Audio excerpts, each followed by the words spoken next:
Naglagay ng memorial corner ang Jesuit priests sa Ateneo de Manila University para alalahanin si Pope Francis. Para sa detalye magbabalita, live si Mobile Journal, Ivan Tarinque. Ivan. Cheryl, simple pero makabuluhan ng memorial corner na sinetap ng mga Jesuita dito sa Loyola House of Studies sa Ateneo de Manila University upang bigyang pugay ang mahal na Santo Papa. Sa loob ng memorial corner, bubungad ang life-size standee ni Pope Francis na pinapalibutan ng mga kandila.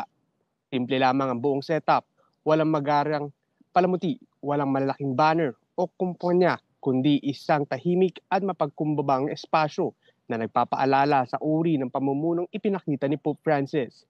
May malasakit, may kababaang loob at may matibay na pananalig. May mga nag-alin na ng mga bulaklak dito para sa Santo Papa. May nakalatag ding mga papel at markers para sa mga gusto mag-iwan ng kanilang mensahe ng pasasalamat o pamamaalap. Marami sa mga mensaheng iniwan dito, mga katagang salamat Lolo Kiko, hindi ka namin makakalimutan at salamat sa liwanag at pag-asa. Cheryl, hanggang Sabado bukas ang Memorial Corner para sa publiko. Maaari pang bumisita, mag-alay ng dasal, magsindi ng kandila, o mag-iwan ng mensahe dito sa Loyola House of Studies bilang huling paalam kay Lolo Kiko. Cheryl. Maraming salamat, Mobile Journal, Ivan Tarinque.